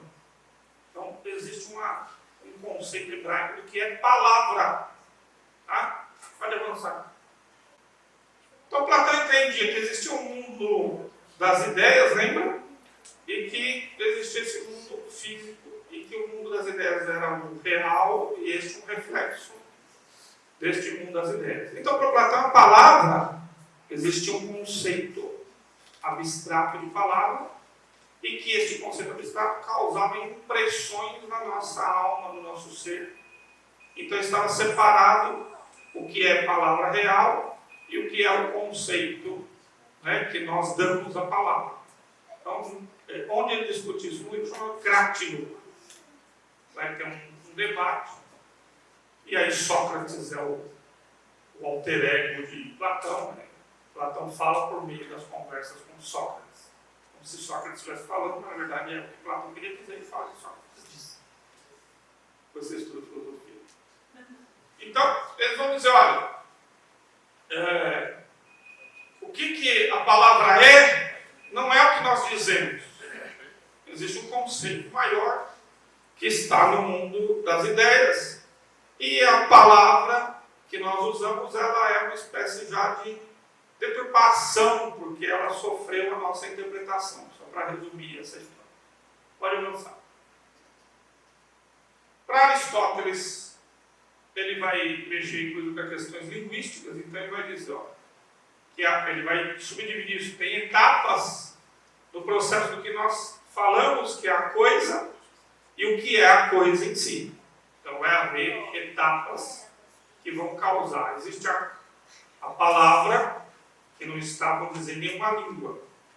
E aí, esta palavra causa impressões na nossa alma, e aí nós damos nomes às coisas, e por isso damos nomes diferentes às coisas em línguas diferentes. Existe um conceito bem parecido com Platão, mas dividido em outras etapas. Então ainda, aquilo que chamamos cadeira não é cadeira, é um nome que damos, mas que vem do conceito que nós damos à cadeira. Então a cadeira não é cadeira, é só um nome que damos à cadeira. Existe um conceito de cadeira que está além da palavra. Os irmãos estão entendendo? Mas nós temos que nomear, então nós damos um conceito a esta cadeira. Pode avançar. E aí vem os estoicos, que vão acrescentar outras etapas para o conceito de palavra. Né? Ele vai dizer que existe a impressão passiva do conceito e uma noção que pode ser verbalizada. Então nós recebemos, parecida com Aristóteles, mas pondo mais etapas. Nós recebemos uma impressão que vai chamar lecton, onde depois vai vir a palavra léxico, que significa palavra, ou decibile, no latim, que esta palavra escrita, ela é uma impressão que nós damos à palavra, a este conceito. Então, embora todos os homens possam receber as mesmas impressões das coisas que percebem, como sustentava Aristóteles, os conceitos que eles formam dessas impressões diferem, e são eles que estão representados na fala. Esse livro do Wood, História da Linguística, História Conceitual da Linguística, você pode ver esses conceitos. Esse é o conceito greco-romano. Nós damos nome às coisas, mas essas coisas não são elas mesmas, são nomes que nós damos. Existe esta coisa num conceito que nós não podemos deixar, nós não podemos nominar, não podemos dar nome. Isso, inclusive, vai ser a linguística moderna. Que a língua, ela não é precisa, porque cada um dá um nome diferente ao objeto. A linguística moderna chamado desconstrucionismo, vai dizer que a língua começa lá com o estruturalismo de Saussure, né? Quer dizer, a língua não é precisa, porque cada um dá um nome a coisa, e o nome que você dá vão ser diferentes. Está ligado lá já com Aristóteles, com Platão e com os históricos. Esse é o conceito grego que nós herdamos, tá? Mas avança aí. O conceito hebraico. Então, só para diferenciar, existe a diferença do conceito hebraico e do conceito rabínico. Você vai aprender, talvez aqui em algum lugar, que o que a gente chama de judeu hoje não tem nada a ver com o Antigo Testamento. Nada. O judaísmo é uma construção que foi se formando, principalmente depois de 70, depois do ano 200, depois de 500, que foi se acrescentando tradições e foi se formando uma religião. Antes de 70, nós tínhamos judaísmos, plural. Então, nós tínhamos fariseus, saduceus, zelotes, herodianos, talvez essênios na mesma discussão, e se formou mais um grupo, os nazarenos, os notzrim, que eram os cristãos. Todos eles eram considerados judeus, todos podiam entrar na sinagoga, todos podiam ser vistos como judeus. Tinham ramificações, partidos diferentes, todos eles eram judeus. Depois de 70, sobrou os cristãos e os fariseus. Os fariseus patentearam o judaísmo. Então, quem não for fariseu não é judeu. Lá, 90, o conselho chamado Chame, né? O Yavne, eles fizeram uma reunião ali, se uniram os fariseus que sobraram. Os cristãos foram se separando por causa do crescimento entre os gentios. E aí os fariseus não faziam questão de associar os cristãos com o judaísmo, e os cristãos também não faziam questão de associar. Então, cuidado, igreja, nós estamos usando kippah, peiote, barbudo, e símbolo judaico, isso aí não é judaísmo. Isso é judaísmo rabínico. Você não está restaurando nada, na verdade você está pegando o judaísmo polonês do século XIX, que nem é assim na Síria, nem é assim em outros lugares do mundo. Um judeu da época de Jesus pareceria hoje muito mais com um árabe na forma de vestir e cultura do que com um judeu moderno. O judeu moderno de Israel parece mais com Hollywood e Nova York do que com um judeu do primeiro século. Então, nós também vamos aprendendo e tendo noções diferentes. O judaísmo rabínico é anticristão. Ele tem textos e textos blasfemos contra Jesus. É uma religião anticristã que não tem nada a ver com a religião do Antigo Testamento. Tá? Isso aí, o rabino rola lá, fica bravo, mas não existia esse judaísmo único. São judaísmos depois da destruição do templo. Só para entender um conceito. O conceito que ele está falando hebraico de palavra não é um conceito propriamente rabínico de palavra. Porque há conceitos rabínicos de palavra, por exemplo, da Kabbalah, que são totalmente esotéricos, místicos. É a macumba judaica. É judaica, mas aí tem evocação de espíritos, de demônios, de anjos, tem trabalhos e feitiçarias mais terríveis do que as próprias religiões aí que a gente conhece, afro. Então não tem nada dessa beleza toda do judaísmo que a gente entende como se fosse ela pensar menos que você vai achar o judaísmo do primeiro século. Tá? Pode avançar. Então o judaísmo moderno não representa necessariamente o conceito hebraico. Ele tem algumas fontes comuns, que também nós temos, tem outros tipos de judaísmo. O judaísmo caraíta não aceita o Talmud, só aceita a Torá. Não sobraram muitos, mas tem aí o judaísmo caraíta. Até na pronúncia do hebraico askenazi é diferente do sefaradi. O hebraico askenazi é um hebraico lá próximo da Alemanha. A pronúncia é diferente. A pronúncia sefaradi é um hebraico ali da Península Ibérica da Espanha. A diferença de ritual, a diferença de pronúncia, tem outros tipos de judaísmo e até o judaísmo caraíta que não aceita nada desse judaísmo rabínico, que chama inclusive eles de rabanitas. Tá? Então, quando você vê um judeu, não tem você está vendo Moisés, Abraão, Isaac e Jacó, você está vendo um judeu moderno, uma religião que foi se desenvolvendo na história e que tem várias ramificações ali também. Muito bem. Tendo dito isso, avança mais um. O pensamento do homem bíblico e a religião do Antigo Testamento se distingue muito do rabanismo, do rabinismo farisaico de hoje. Aqueles mesmos fariseus que Jesus combatia, eles aceitam os mesmos princípios hoje. Você está conversando com um judeu, você quer que ele aceite Jesus e não sei o quê. Como vocês não creem em Jesus? Mas ele não sabe nem o que você está falando. Quem é Jesus? Ele nem sabe quem é Jesus. Eu chego agora no judeu, eu penso que ele tem os mesmos princípios interpretativos que você, né? Não tem nada a ver. É uma outra cultura, é um outro mundo. Por isso que é muito difícil você pegar um judeu com um árabe, porque a gente pensa que eles vivem no mesmo mundo, é uma outra cultura, é uma outra forma de pensar. A língua faz você pensar de outro jeito. É uma estrutura linguística. Faz a pessoa pensar de outro jeito. A gente vive no nosso mundo, acho que todo mundo pensa do mesmo jeito. Tá? Então não tem nada a ver esse conceito aí. Hoje, o judaísmo é um judaísmo farisaico, com os mesmos princípios, seguindo os mesmos parâmetros que Jesus combateu lá no primeiro século. A gente pode falar mais sobre isso. Corre aí, não me mata. Bom, qual é o conceito hebraico, então, de palavra? O conceito hebraico de palavra está na própria palavra palavra. A palavra palavra, em hebraico, é davá. Eu pus as ramificações no siríaco devá, no árabe dabara, né? No aramaico devara. O garimpo não saiu ali, mas também é algo próximo de davá ou devá. Significa palavra, em hebraico significa falar, colocar as coisas em ordem. E o substantivo palavra significa coisa. Então lembra, o conceito grego é que a palavra, que é o logos, ela não é exatamente a coisa.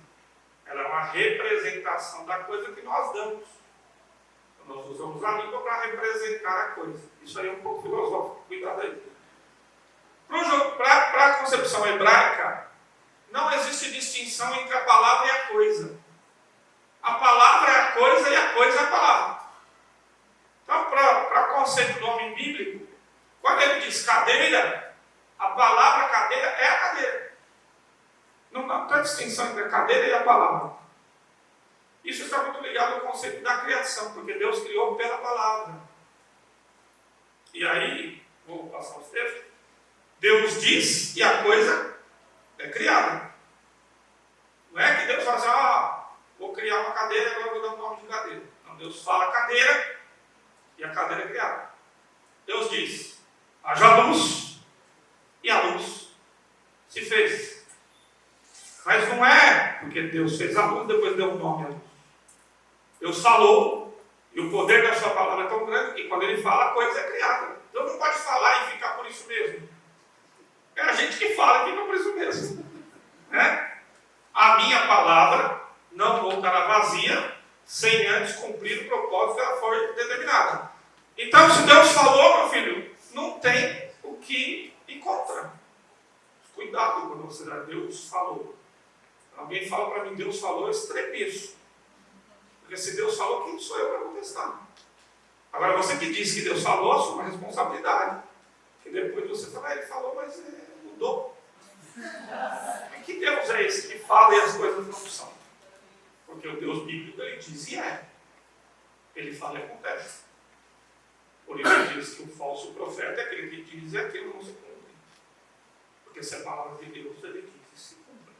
Então não tem matar profeta só por Deus. Pulou, esse cara veio com voz grossa. Eu não sei porquê, né? Eu pular dentro da igreja. Tem que falar com voz grossa, porque a voz de Deus é grossa, né? A palavra de Deus, ela diz e acontece. A palavra, também no hebraico significa coisa. A gente quer dizer, inclusive no hebraico moderno, não tem problema, ainda vai. Não tem problema. Não tem coisa nenhuma. Né? Usa a palavra davá em hebraico para falar coisa. E usa a palavra davá para falar palavra. Então, não há distinção no pensamento do homem bíblico entre a palavra e a coisa. Isso vai ser importante para a gente falar da palavra escrita. Corre aí, moço. O moço está me ajudando. No aramaico é usada a palavra meimar, da direita para a esquerda no hebraico. Está aí o aramaico. Então, da direita para a esquerda, meimar ou meimra. Que a palavra significa também comando. A palavra em aramaico significa também ordem, comando. E a palavra, em uns textos targúmicos, que são as traduções da Bíblia hebraica para o aramaico, ela é usada para falar do próprio Deus. Deus é Memra.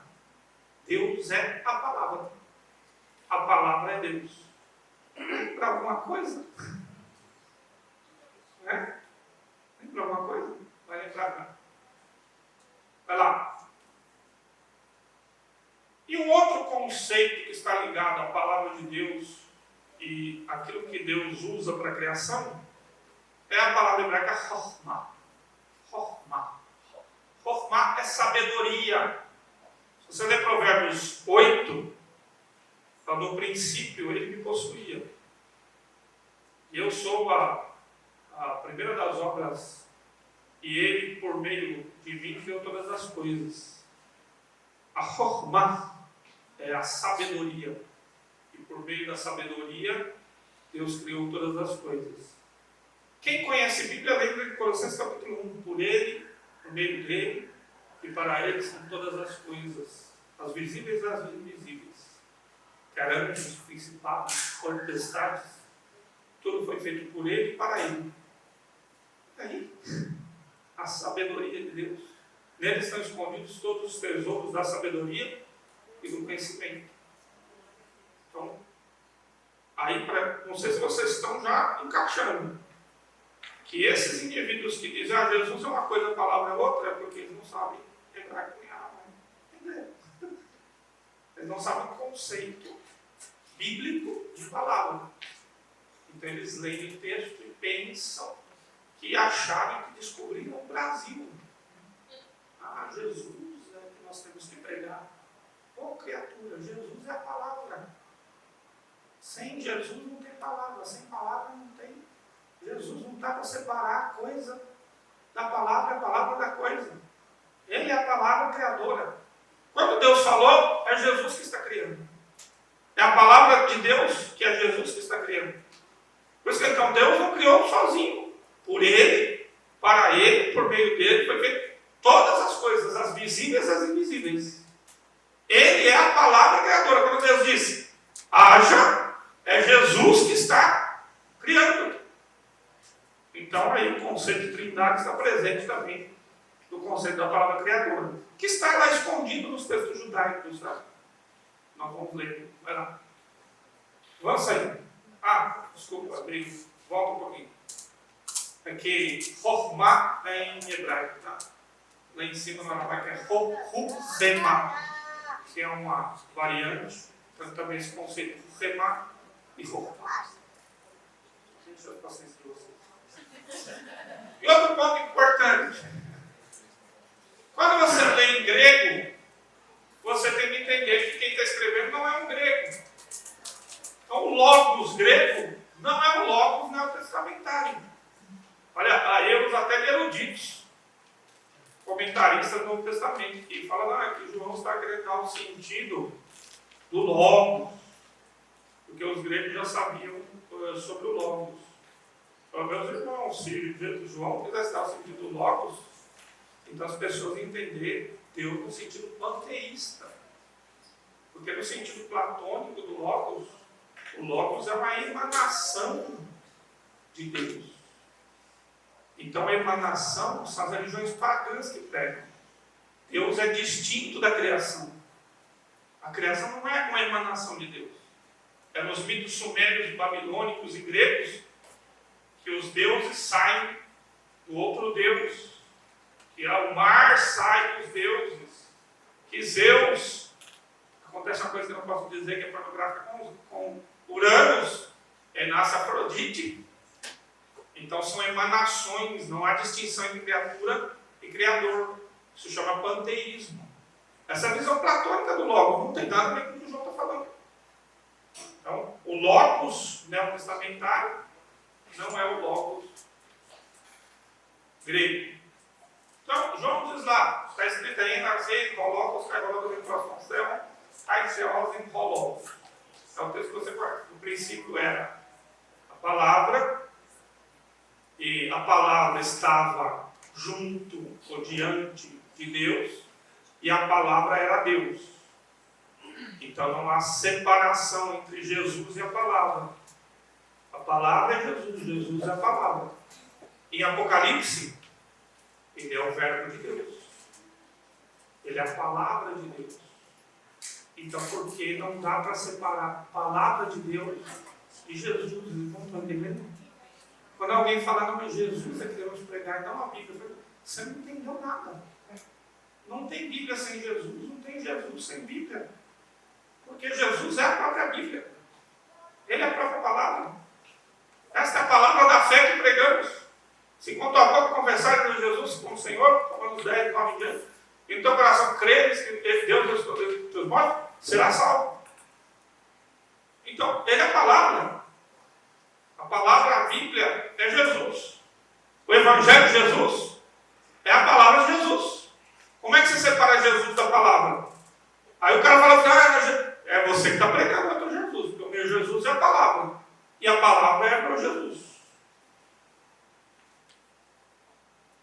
Santifica-os na verdade. A tua palavra é a verdade. Eu ia falar letra mata, isso significa, vai saber ler. Não tem nada a ver com a letra. É a interpretação farisaica da lei que mata. E a interpretação do Espírito da lei que vivifica. Porque a palavra é o Espírito que dá a vida à palavra. Porque Paulo fala que os judeus, ao ler a Torá, têm um véu. Quando se converterem, o véu será tirado. Por isso a letra mata, porque eles só leem sem o Espírito. Mas o Espírito é o que vivifica a palavra. A palavra é inspirada pelo Espírito. Então veja, a Trindade está na Bíblia. Por isso que nós cremos que é só a Escritura. Porque Deus fala, e a fala de Deus é Jesus. E a fala de Deus, que é Jesus, é registrada na Escritura. E é o Espírito que inspira a Escritura. Uma vez o irmão pentecostal falou assim para mim, é que nós somos mais do espiritual, né? Vocês são mais da palavra. Meu irmão, se você não for da palavra, você não é espiritual. Porque que espírito é esse aí, que não é a palavra? Porque o Espírito inspirou a palavra. Eu vos farei lembrar todas as coisas que eu vos tenho dito. O capítulo 16 de João, e o capítulo 12 diz, olha, é o Espírito que vos guiará em toda a verdade. É o Espírito que inspira a palavra, e a palavra é Cristo. Porque o Espírito exalta Cristo, e por isso o Espírito exalta a palavra. Então, há uma confusão pentecostal, isso aí acaba sendo criticado pelos reformados outros da vida aí. E, na verdade, os pentecostais estão errados porque tem um espírito místico. E os reformados estão com problema porque eles têm uma ortodoxia morta. Como diz Lloyd Jones, reformado em 2 capítulos do livro Avivamento. Não adianta ser ortodoxo, conhecer teologias sistemáticas, doutrinas, se você esfria e extingue o Espírito. Então nós não temos o Espírito místico. Não, o Espírito está na palavra. A palavra é o Espírito que distribui na igreja os dons conforme lhe apraz. É o Espírito que nos faz lembrar de todas as coisas. É comparando coisas espirituais com espirituais, porque o homem natural não entende as coisas do Espírito, porque elas são loucura. Nem eles podem entender, porque elas se discernem espiritualmente. Não adianta dar a Bíblia para a pessoa só e deixar ela ler sozinha. Porque ela precisa se converter para entender a Escritura, porque a Escritura é Jesus, e quem exalta Jesus é o Espírito. Simples assim, né? Então, agora se a gente pegar esse texto de João, em grego, e transportar para o hebraico, você vai ver que na verdade João está fazendo quase uma citação direta de Gênesis capítulo 1, verso 1. Porque ele fala, no princípio era a palavra, e a palavra estava com Deus, e a palavra era Deus. Avança aí. Não, vamos. Conceito hebraico lá, em Gênesis, Bereshit, da direita para a esquerda, um dia vocês aprendem, Bereshit, Elohim, Betachamaim, Betaharetz. No princípio, criou Deus os céus e a terra. Esse é o texto de Gênesis no hebraico. Então Deus cria, ali no princípio, verso 1. Pode avançar. Mas como Deus cria? Agora vamos. O verso 3 vai ao Elohim e Rior. E disse Deus, a mesma raiz do verbo dizer é a raiz do verbo hebraico lá e aramaico de palavra. E disse Deus, haja luz, e a luz houve. Agora veja, a ideia é mais ou menos de uma simultaneidade. Depois eu vou escrever alguma coisa sobre isso. Mas veja, não é que Deus está dizendo, haja a luz. E depois que Deus disse, a luz começou a existir. Nem que Deus cria a luz e depois dá um nome para a luz. Entenda, Deus fala e imediatamente, e simultaneamente a coisa... Porque a palavra de Deus não pode ser assim, falou e depois de um segundo aconteceu. Está entendendo? É a física quântica. O espaço-tempo no poder de Deus é imediato. É igual um átomo. Positivo e negativo ao mesmo tempo. Você não consegue ver o estado do átomo, ele fica transitando. Você vê que pensa que é negativo, ele é positivo. Você pensa que é positivo nas micropartículas da física quântica. Deus disse já, no dito já é. Porque o poder de Deus é imediato. Ele fala e a coisa simultaneamente acontece. Aqui é um grande estudo aí da forma verbal hebraica, que é difícil traduzir. Vai ao Elohim e Rior, assim. E Rior é que Deus disse haja. E aí, do outro lado, você põe em paralelo. Ele disse haja, está vindo no momento que ele disse. Deu para entender? No cérebro. Deus disse e a luz se fez. Os maiores mistérios da vida é a luz. Então é interessante esse texto que está ligado com a palavra. Pode avançar. Olha que a meia-noite está chegando. Bom, para a gente entender o capítulo 1, verso 1, 2 e 3 e outros, eu só vou ler a tradução aqui. É um texto aramaico. João tinha disponível na época textos em aramaicos. Em aramaico. O que era o aramaico? Porque lá da época de Esdras, quando se voltou falando aramaico. Os judeus não sabiam mais o hebraico, a não ser os rabinos, os escribas. O povo comum falava aramaico. Então, na sinagoga acontecia assim: alguém lia o texto hebraico e um metadman traduzia imediatamente. Um tradutor traduzia para aramaico simultaneamente. E nessas traduções tinham muitas interpretações também. E o texto aramaico diz lá, nas eras primeiras, com a sabedoria, Chokhmah, criou por meio de Yahvé, como se fala Yahvé, do Senhor, com a sabedoria criou o Senhor a completude dos céus da terra. Lembra que Paulo fala que Deus criou por meio de Jesus e todas as coisas foram feitas por ele? Paulo também tinha esse conceito dessas fontes judaicas de que é a sabedoria que criou todas as coisas, por meio da sabedoria que Deus criou todas as coisas. Isso depois foi para Cabalá, mas mais distorcido. Na Cabalá diz que Deus criou o mundo com o alfabeto hebraico. Todas as coisas da criação foram criadas pelo alfabeto hebraico. Eu acho que isso aí é uma distorção, mas está ligado a este conceito de que por meio da palavra é que Deus cria todas as coisas. E aí embaixo, num outro texto do Targum, disse a membra de Yahvé, ou disse a membra do Senhor. Disse a palavra do Senhor, faça-se a luminosidade, e a luminosidade foi feita por sua membra. Então disse a palavra do Senhor, vai a palavra do Senhor que disse. E aí a luz é criada por meio da palavra. Então o que João está falando, ele está pensando no logos grego.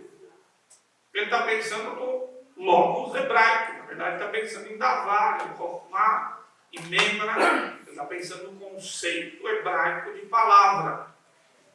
Que é, a palavra estava com Deus Porque sem a palavra, nada disso seria criado. Vai ser repetido em Paulo, vai ser repetido em outras passagens. A palavra é criadora e a palavra é Jesus. Tudo isso para falar para vocês que não tem como separar Jesus da Bíblia. E a Bíblia é um texto escrito. E este texto escrito foi escrito para ser preservado. E por isso, diversas vezes, Deus no Antigo Testamento fala: escreve, escreve, escreve. Chega em Josué e fala: vê o que está escrito. Chega nos profetas, olha lá o que está escrito na lei. Chega nos escritos, olha lá o que está escrito. Chega no Novo Testamento, Mateus vai citando, porque está escrito para se cumprir o que foi dito pelo profeta.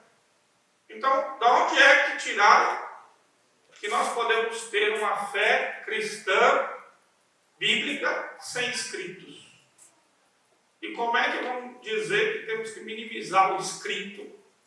Porque a palavra de Deus é mais que o escrito. Não, a palavra de Deus é escrita, e a escrita é a palavra de Deus, e a palavra de Deus é Jesus, e Jesus é a palavra de Deus. E a palavra de Deus está escrita porque Jesus mandou registrar que está escrito. Carta à igreja que está em Éfeso. Foi escrita, senão era só para... Fala lá para a igreja. Ao anjo da igreja que está em Laodiceia. Escreve. Que eu saiba, a carta é uma coisa escrita. Se fosse oral, Deus ia falar: proclama na praça de Éfeso a palavra, e ninguém ia saber o que foi dito. Agora escreve para a igreja. Revelação de Jesus Cristo. João termina o seu evangelho falando: estas coisas foram escritas para que creiais que Jesus é o Cristo, e que crendo tenhais vida em seu nome. Aonde está que não é o escrito? Se a palavra foi escrita para que creres, e crendo tenhais vida. Quer dizer que a palavra de salvação depende daquilo que está escrito. A palavra evangelho significa algo que foi transmitido por meio de um escrito. Então, a palavra é escrita. Avancei. Você está acabando. Tá, observações finais. Então, para terminar. Palavra de Deus é igual, avança aí, palavra inspirada. E que é igual palavra escrita. Se você tirar um desses elementos, você vai ter menos do que Bíblia.